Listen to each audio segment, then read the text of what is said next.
So this is a new space for us. Many of us have been in, where are we, D? We were in F. So this is a bigger space, definitely, and there's nothing more intimidating than a big row of chairs. So thank you. You had a lot of options to be anywhere else, and you chose to be here. We're so glad. We're gonna give people 2 more minutes, just because you know what that means. They're probably asking questions and whatnot. But it's that like awkward moment in Zoom meetings where you show up and then people are just staring at each other. So I'm being awkward in front of you essentially, so that's engaging you so that maybe you can engage with us later on. And there's that awkward pause again.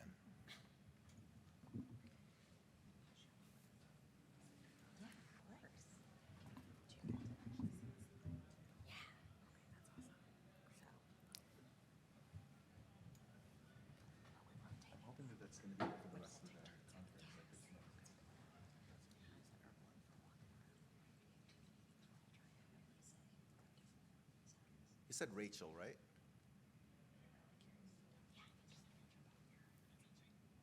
Rachel, right? Yeah, I just wanted to give you credit for being our medical student ambassador. So thank you for being here with us.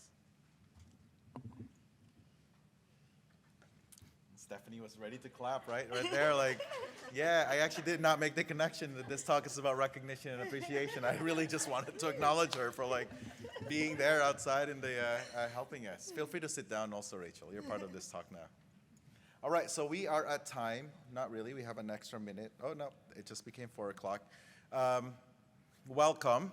My name is Li Alvarez. I'm the Director of Wellbeing at Stanford Emergency Medicine. I'm also the Wellness Committee Chair this year, so I'm excited for you to be here. Today we're going to talk about workplace appreciation and really this idea of feeling valued and understanding that we are in the era, there's many eras that's been called, but we're also in the era of quiet quitting. So how might we change that environment, or at least understand what's happening so that when we work with colleagues and friends, we understand why certain things really matter. Before we continue, I just have to say on behalf of this group here that we have no financial disclosures. I will read this. I hope you can read it in the back. I also understand you're sitting in the back, and that's okay, so I'll just read it out loud. This is a post on moral injury. So this person shared that my medical director recently called me to have a little talk. And the night before, it was very busy in this single coverage emergency department. And it was understaffed with a few beds, most staff with some nurses, travel nurses, and they used the description like awful travel nurses. And this person saw 25 patients. In those 25, this physician logged almost 5.5 hours of critical care time, including walk-in gunshot wounds and STEMI septic patients needing an intubation. And then there's all of these narratives about what happened. And this is actually just a common narrative that we experience, right? And then this person shares that I thought perhaps the talk was to congratulate me on such a busy night and a job well done. I can imagine that many of us have been in those situations where you're just running around doing your best, and then you get this message from your boss that says like, hey, let's chat. How wrong I was. Nope. They wanted to make me aware of how I failed to put an involuntary hold on a patient. Right? And so we're using this example because it highlights how despite the environment that we're working in, maybe just a little bit of recognition of all the struggles that we just dealt with would have been helpful, right? Because burnout trends are really worsening in emergency medicine. Not to highlight the fact that we have been leading burnout across all specialties in medicine for years. Those are what burnout is. So it's depersonalization, emotional exhaustion, and this having sense of low personal accomplishments.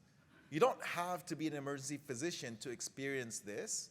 It's also now, according to the WHO, just before the pandemic started, it's a workplace ICD-10 code. So again, emergency medicine is way up there. This is the latest one from 2023. Kudos to critical care. We were side by sides last year. this year you're like 4 or 5 or 6 below. All this to say is that burnout carries significant professional and personal consequences. Burnout is associated with not having altruistic behaviors anymore, right? It even erodes professionalism. I don't know about you, but I work in a place that I joke around. It's like, it's the Center for Super Excellence, and yet I deal with a lot of people who are not really the most professional when they're overworked. And that happens, right? There's also this impact on the way that I take care of my patients and the care that the patients get from us. And so there's significant consequences to burnout. And we also know that people are quitting. Nurses, right? Physicians. And these common themes revolve around something that we, each of us, whether you're a leader or one of those people who just work in the emergency department, can actually practice and even we likely experience. And these common themes involve not feeling valued, not feeling seen, not feeling appreciated for the work that we do, the compromises that we're doing to ourselves, our personal lives, whatever else values that we have. And so I hope today this session gives you that opportunity to reflect a little bit more on the value of recognizing our work and recognizing the people that we work.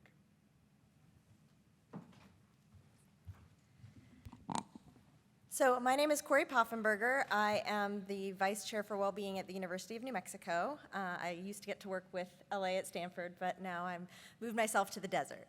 And Better place.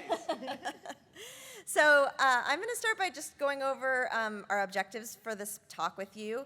As LA said, we want to discuss how we can use recognition, appreciation, gratitude to combat the burnout and the emotional exhaustion that many of us, many emergency physicians are experiencing. And so our objectives are: you will be able to discuss the difference between recognition, appreciation, and gratitude.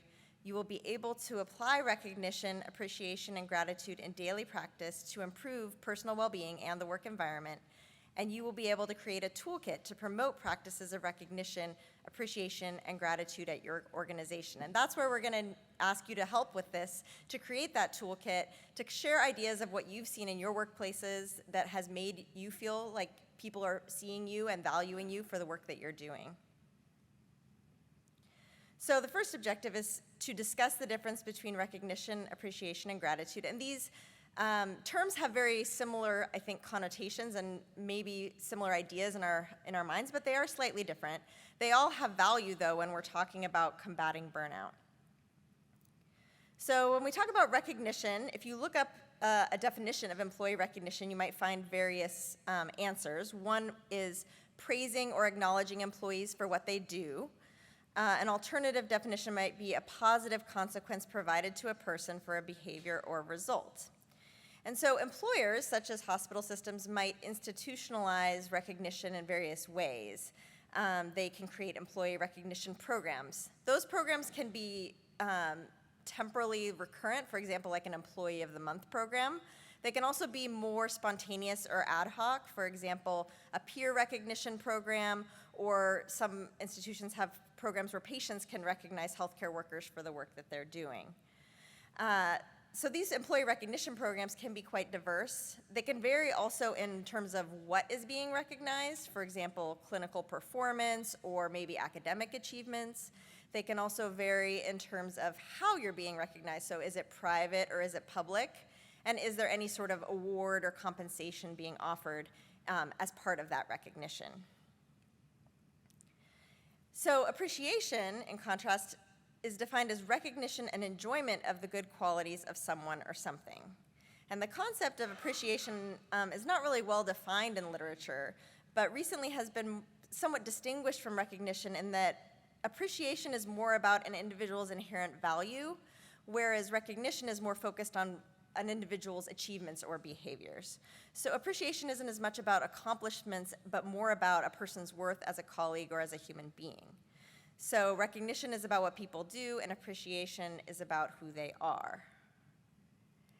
And then finally, gratitude is defined as the quality of being thankful, a readiness to show appreciation for and to return kindness. So gratitude is really a very feeling-focused idea about how do you feel when you appreciate somebody, so they are related in that way. And obviously, again, all three of these terms have value when we're talking about helping people to feel seen in the workplace and recognizing all the good work that they're doing. So I'm going to hand it over to Simiao next. Hi, everyone. My name is Simiao Li-Sauerwine. I am a faculty member at The Ohio State University, where I direct our resident wellness endowment, and I am also the current Cord Wellbeing Committee Chair. So I would like to talk a little bit about the second point here, which is that we will be able to apply recognition, appreciation, and gratitude in daily practice to improve your personal well-being and your work environment.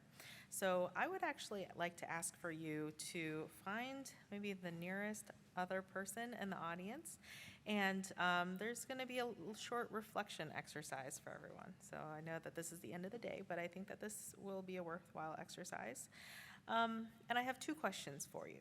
The first is, if you wouldn't mind sharing with your seat partner, when was the last time that you were recognized by someone, either a resident or a peer or a leader or even a patient?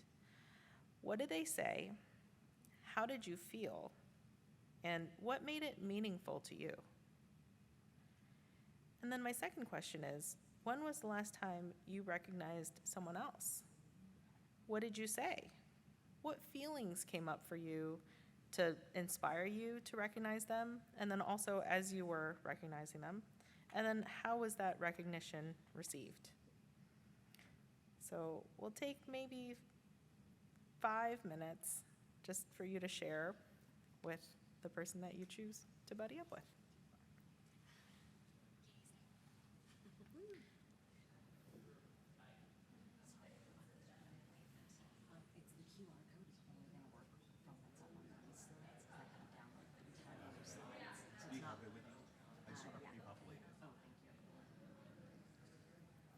There's an inertia that's why people feel intimidated.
We have about 2 more minutes.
All right. If we could wrap up maybe your last couple thoughts.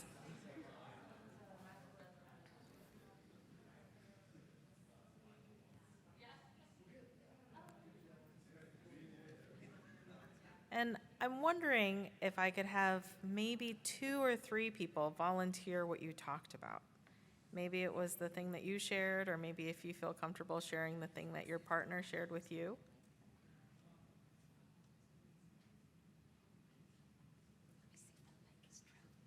Okay, I see some thumbs up in the front.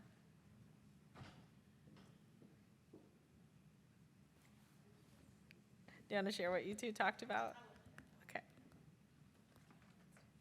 Do you want to come up here, or we can hand you a mic? Or just, oh, perfect. I can Thank be you. a Vanna White. Should I just stand or should I sit down? Do whatever you want. Okay, I'll sit. I'm Stephanie. I'm an M3 and the Rams medical student representative. And I had the pleasure of meeting someone from Epic. And I thanked him very much for his product that is far superior to my prior EMR. And he was talking about he's a team lead. So I thought it was really cool to have interdisciplinary action here where he's coming in and getting ideas for how he can improve his team leadership from this EM physician talk, which I thought was really cool.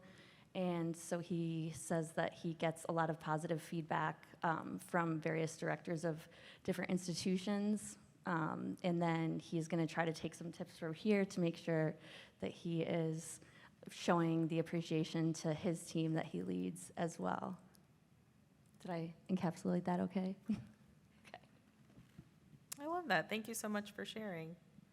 And then maybe one person from the back who wouldn't mind sharing your experience. Yes.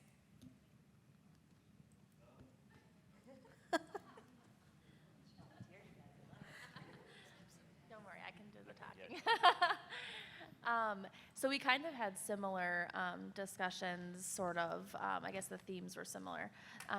When we talked about ways that we were thanked by other people or appreciated by other people, it kind of circled back to helping patients, kind of going above and beyond to do something out of the way to help a patient that was really appreciated and recognized by both patients and the other staff that were working at the time. And so that was kind of a theme that we had. And then actually, interestingly, we both do something similar. He calls it kudos. We call it applause awards at our conference once a month for us. And it was interesting, actually. We had different feedback regarding that, where we have had a lot of good success and positive feedback from it. And he had a couple negative feedbacks in regards to it. So we kind of compared and contrasted our experiences with that. So that was interesting. Thank you for sharing that point. I feel like highlighting kudos in resident conference could be a talk all on its own. It's an idea for next year. So I really appreciate you all taking the time to just share with each other what you did or what you noticed during workplace recognition. I will highlight a couple specific facts about recognition in the workplace. Above that big number 70, when recognition hits the mark, employees are 73% less likely to always or very often feel burned out. That's pretty amazing, right? Especially right now as we think about, what the prevalence of burnout is in our specialty. And then on the bottom corner, employees who feel fulfilled by recognition are 4 times more likely to be engaged and 44% more likely to be thriving in their life overall. So if we think about those points in our career where maybe we felt a little bit less fulfilled, or a coworker who maybe could use a lift, I think that this would be a really powerful tool to support each other. And then finally, that 70% of folks felt more connected to peers and happier at home. And so really just highlighting that recognition truly is an impactful tool to use. Now, a little bit more data from the private sector. This is actually from JetBlue. It was interesting because they created a peer-to-peer recognition program where coworkers could nominate a person for everyday contributions or exemplary works or efforts. And the story of success is shared throughout the company in an internal news feed. The recipient of the recognition is then given points that they can decide how to spend. They can elect to redeem the reward immediately for dinner or save up for countless options like vacations or a cruise. And the program had several interesting components. One is that the recognition was shared internally. So not only does the recipient receive extra congratulations from others who see the post, but other employees in the company can hear stories of positive behavior and signpost that behavior to serve as a role model. And then that way, employee recognition is not just an issue of employee retention, but it also has an impact upon customer satisfaction and loyalty as well. And while we don't want to think of ourselves as being in the customer satisfaction business, I think that patients and how they feel about the care that they received is a very important factor. So just in summary, looking at the large numbers, the folks who were involved in this LIFT recognition program found an 88% increase in job satisfaction after 4 months of the peer-to-peer recognition program. That's pretty amazing. Every 10% increase in people reporting being recognized. JetBlue saw a 3% increase in retention and a 2% increase in engagement. And engaged crew members were 3 times more likely to wow their customers and 2 times as more likely to be in the top 10% of net compliments reported by customers. Now, this next area that I did want to focus on is more on the second point, which is appreciation. And really just thinking about how might we practice appreciation at our own institutions? How can we recognize someone's inherent value rather than what someone does for you in a more transactional way? So maybe just taking 2 minutes to reflect on one way that you leveraged appreciation for one of your coworkers or one of the nurses that we work with, and then one way that you felt appreciated. So I'll take 2 minutes for folks to think on that. I'll maybe have a couple people share as well.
Thank you for taking this time for a moment of reflection towards the end of your day.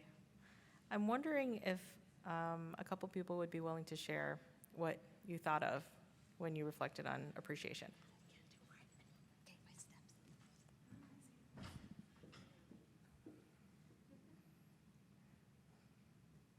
We're sending a mic down.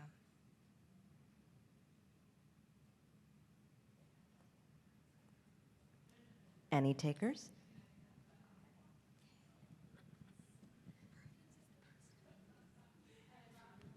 Yeah, Mike Brown from Michigan State. I just was thinking about how much easier it was in a context of giving appreciation to someone working in the emergency department, whether it's a nurse or resident or student, because you're confronting really serious things and you can sort of say right then, hey, you really did a great job. Thanks for stepping into that role.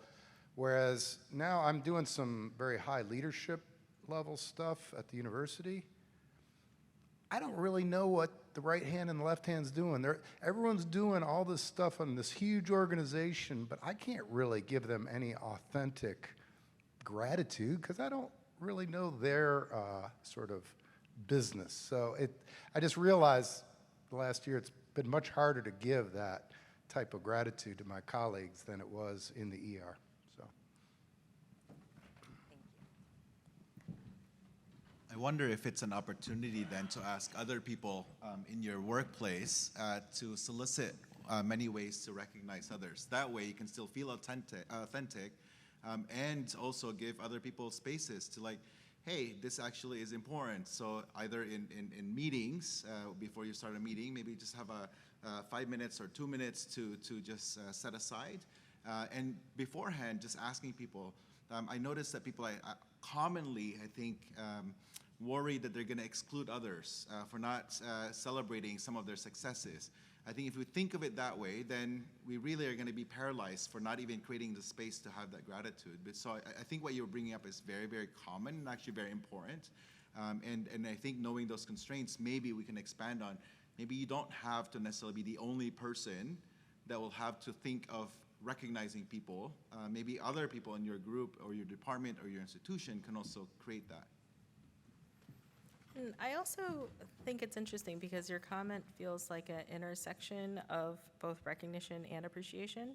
The recognition part maybe gets to the specific tasks that the folks in your institution are working on and doing a good job at, and the appreciation is maybe more about the energy or the drive that they're bringing to it. And so I think those are things that can be commented on even if you don't know the specifics too. So a lot of good thoughts there. So thinking about just specific data and quotes related to appreciation. So it's their worth as a colleague and a human being. So that's really what we're getting at. With appreciation, 53% of people said feeling more appreciation from their boss would help them stay longer at their company. Has anyone felt underappreciated and maybe thought about leaving as a result of that? The Harvard Business Review says notes of appreciation help people see their strengths. They focus our attention on what's working, and they signal to people that they matter.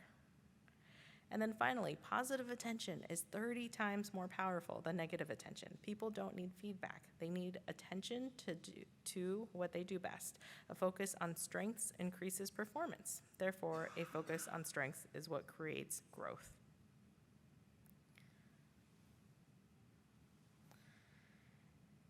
And then finally, I'd like to transition to our third point, which is about gratitude.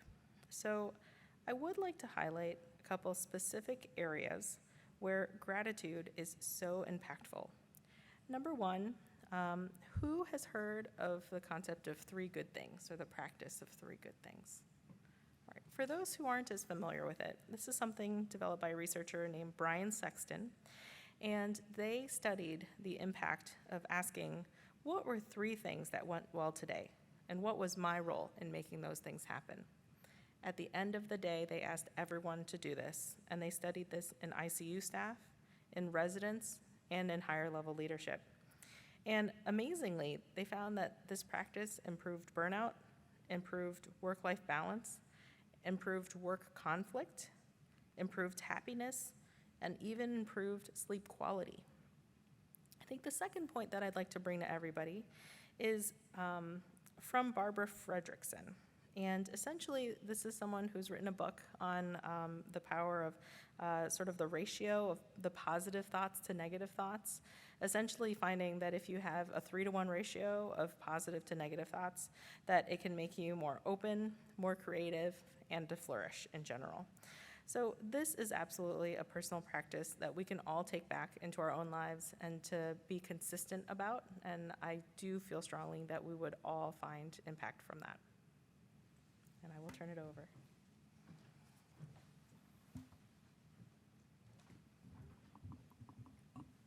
All right, hello. I'm Amanda Deutsch. I'm the current Wellness Fellow at Stanford, and I will soon be the Wellbeing Director at Jefferson, so thank you for being with us today. And I really wanted to thank everyone for how authentic and truly working with us and sharing your stories. I think that's one of the hardest things about these.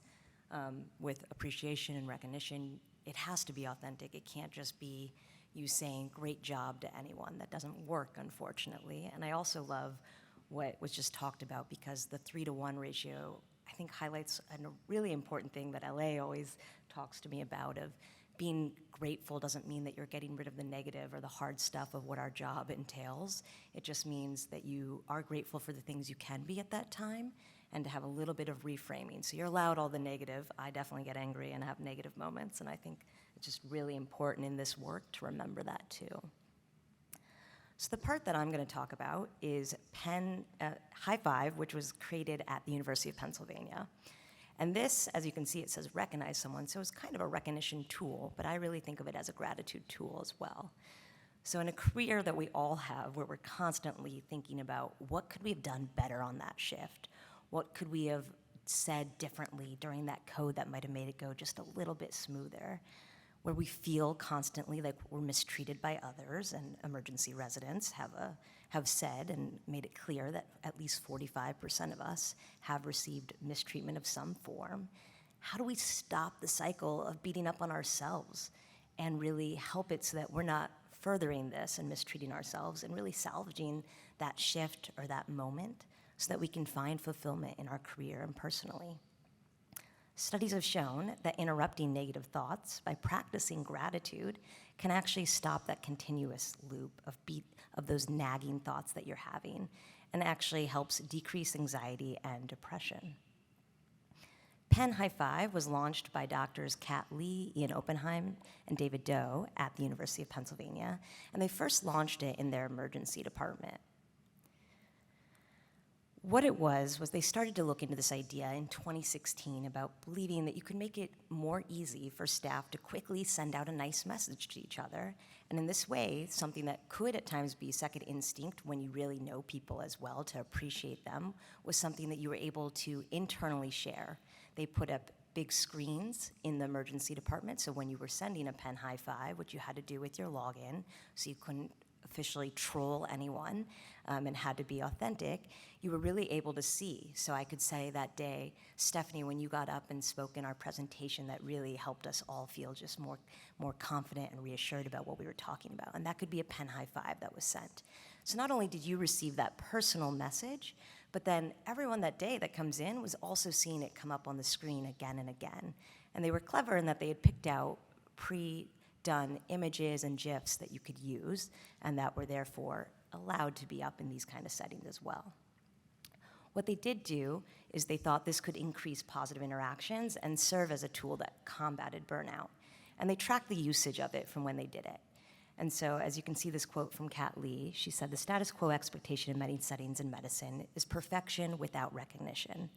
Medical errors can result in harsh consequences, while successes are not often recognized to the same extent. This imbalance is thought to be a key contributor to clinician burnout." And I feel like we all can probably think of those moments at the end of a shift, whether you were a med student, a resident, now even as an attending, where you just remember sometimes those bad things more than those good moments, and it's hard. So one thing they did was they tracked the usage, and from August 2016 to June 2019, 99% of respondents said that it positively impacted the ED. 88% of residents, attending physicians, and nursing staff that used the platform in that time, which comprised 227 of the 259 possible users, were satisfied with it. And they were able to track how many messages were going out through it too. So nearly 2,400 messages were sent within the emergency department during that time, with each user sending out specifically an average of about 3 high-five messages per year at that time. And the majority of respondents indicated that this app positively impacted friendliness among colleagues, 78% that said that, employee recognition, 77%, a sense of personal accomplishment, 73%, employee teamwork, 65%, and respect among colleagues was 58% said this. And so it was really this great interdisciplinary tool that Stephanie again alluded to, the fun of really having that again earlier. So this is one example of a true high five that you could send, a great little pun for everyone to see. And I always think of this application that they created as just a really great reminder and an encouragement to write down those positive reminders you receive, whether it's a quick thing during a shift of a nurse saying you made a difference during that code, and really showing that appreciation, or as you saw my chicken scratch earlier when we did the reflection, those were some of my little positive reminders that I had created throughout residency, so that when you are having a moment where you're wondering why are you still doing this job, or what is it about today that is going to keep going, you can go back to those. You can keep the emails that you receive that flaunt your greatness, and it's okay to have those moments and to not be shy about it. And remember to see your peers, even in the little things they do, because I really believe those little things that we sometimes take for granted and stop telling each other how much we appreciate them are what can make a world of difference in our careers as well.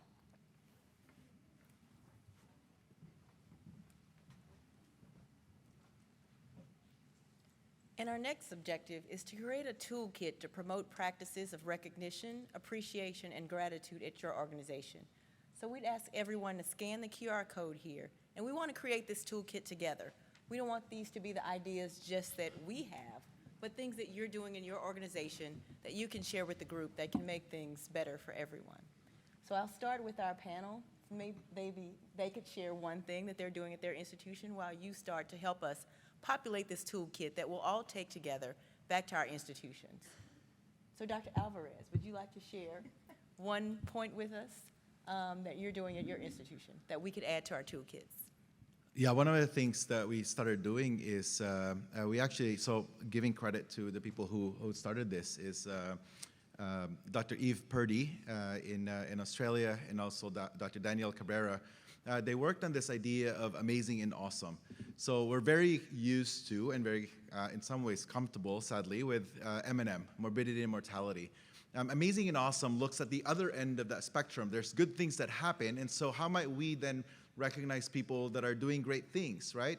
And instead of just creating like Save of the Month, and it's really that one person who saved, or at least getting that recognition, the Amazing and Awesome is part of our curriculum now. So once a month, we have a dedicated time for the residents to highlight the entire team that's been part of this save. They talk about, like, just like an M&M, we dissect it, like what went well, how did it happen, and how can we get more of that? And so that's one version of, I think, creating a departmental-wide recognition that doesn't just highlight one person, it actually highlights the entire team. Thank you for sharing that, Dr. Alvarez. Is anyone else in the audience doing something similar at their institution that they'd like to share?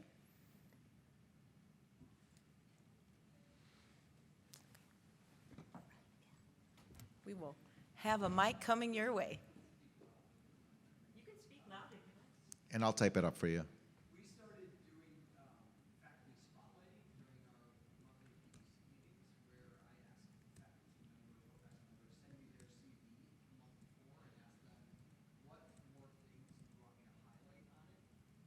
do you want me to highlight on it. And then I give a 5-minute presentation about some of the accomplishments that they've made in the last 12 months or so. And so we've been doing that for about 6 months, and it gives us an opportunity to figure out what everyone else is doing, because I don't think we can disseminate that to our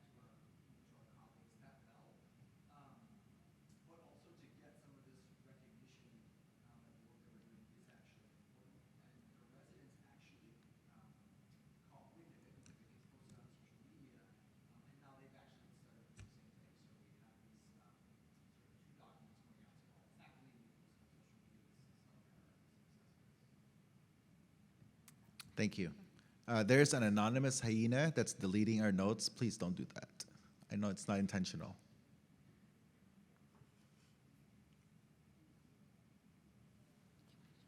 Faculty spotlight, definitely, it's a great way of doing it.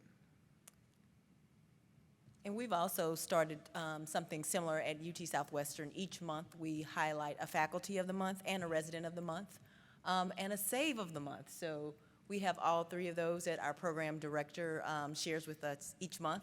And the residents are actually excited to see themselves featured. You know, each one gets a special song that we play for them, and they get to see their picture up there and the things that they've done. And they work during the month to be excited about maybe next month I'll be the resident of the month. And so the faculty are even more excited about like teaching because they'll get to be the faculty of the month for things that they've done. So it's really helped with well-being in our department, our feeling of recognition and appreciation. Anyone else on the panel like to share something that you've instituted? Yeah. I would actually really like to share something, and this is related to teaching and resident feedback. So I think, you know, feedback is always something that people kind of dread at the end of the shift if you reserve time for it because they're just waiting for the shoe to drop. And, you know, one thing that I've really done is to actually, as I go throughout my shift, to write the positive points and the areas for growth that I want them to think about. Because I think so often we go through the shift and everything feels like a blur and you're like, what did I even do today? And for the positive points, I really do want to take time to highlight the really awesome things that they've done, and especially to frame it. Like, I really appreciate that you took the time to, you know, talk to that patient. Like, I really noticed that you were so caring when you were in the hallway and that you prioritized giving that person pain medicine first. And so I think that when you bake that into the things that you're doing already, that can be really helpful and has helped me to be consistent in that practice.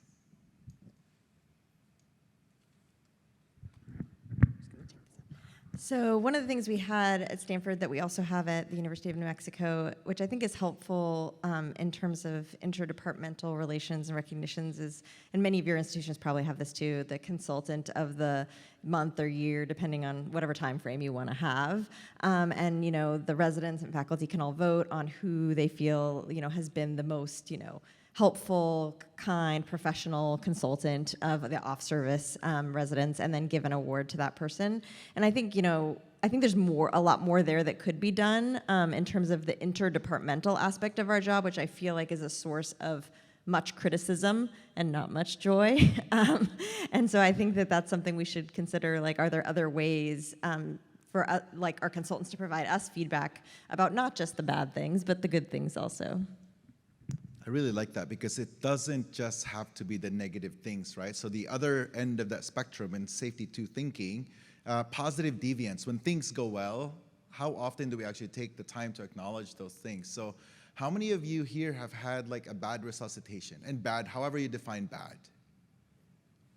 Thank you for raising your hand because I know that it happens to many of us. How many of us like have those like really great saves, that you like that intubation that went so well? Yes, and what usually happens? We high-five each other and then we leave the room and see that next patient, right? And so one of the things that we can do is like maybe take the moment to just pause. And so for me, I call that goosebumps moment. And I tell my residents like, hey, because if you ask them from their perspective, there's gonna be many ways for them that they shoulda, coulda, woulda done better, right? So for me, taking that pause and saying like, hey, I don't know about you, but like I'm getting goosebumps here because this thing that we just did was really awesome, and this is what it feels like to save a life. Oftentimes we're so good with like focusing on the negative things, like the bad stuff that happened, and we're so good at the M&Ms, right? They're so like energetic. Like sometimes it's like it's a little bit awkward because like, you know, like we're talking about errors, mistakes, and harms. And so from a perspective of recognition and appreciation, I wonder if we can also just pause and reflect on the good things that happen.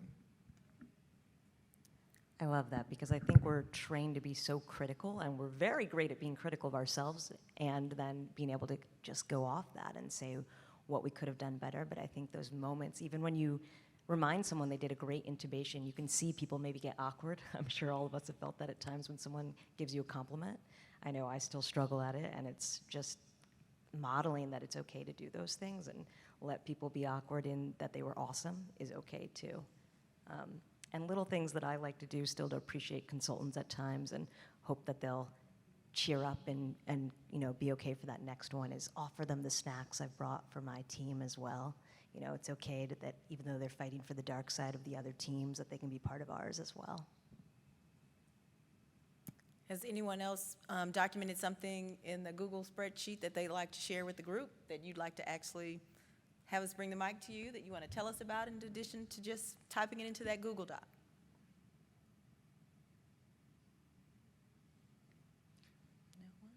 Or maybe another question would be, what would it look like for you to feel appreciated in your work right now? Ooh, there you go.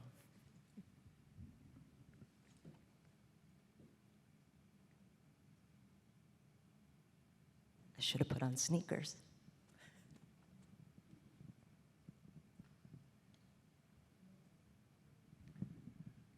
Sorry, Ted Christopher, Jefferson. We have a shop that needs to be fixed. That's why we just hired Amanda. So she'll be starting with us. Thank you for creating that work.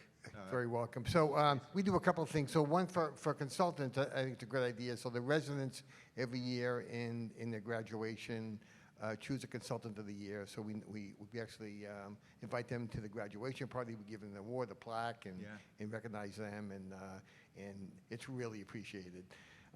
And as far as other recognition, so we do something called an ED Teamwork Great Catch. So every month or two, we have nurses in the ED nominate either a doctor, a resident, a tech, or something, vice versa. If a physician sees a nurse doing a great thing or a tech doing a great thing, it's nominated, and we make a list. And we got some money from the women's board at Jefferson, and so the winners of this, and so there's actually winners and there's second place finishers, and everyone gets a gift card or something to go out and have a cup of coffee or something at Starbucks or whatever.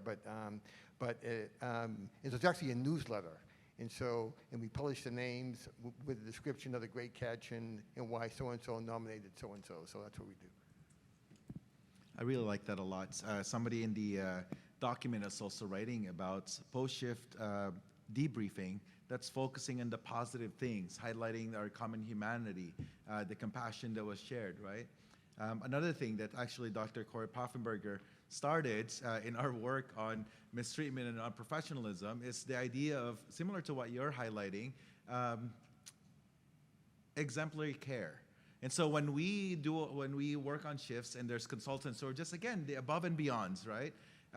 We actually just submit that in a QR code, and then our medical director emails their medical director and their program director and CC that residents to let them know that we really value this. And that actually has significant impact for those residents as well, because then their work is getting recognized. Like, I've had a resident come up to me and say, this is the first time that a department actually took the time to write a letter about my work here, because they just thought that, like, as a surgeon, they just have to see a bunch of patients. And so, like, things like that, like, you bet every time we see him, it's like smiling. And when he's not, like, we understand that he's overwhelmed, right?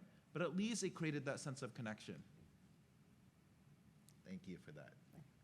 Thank you all for sharing that. It's very important, I think, that we sometimes involve the entire team in seeing that you recognize the techs, the nurses, you know, the physicians, right. The consultants, everyone that's a part of that team being recognized.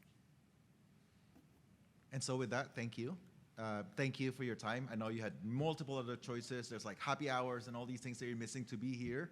You have access to our documents. We'll add a little bit more notes there as part of the toolkit, but really thank you for being here. We really appreciate you. Thanks, everyone.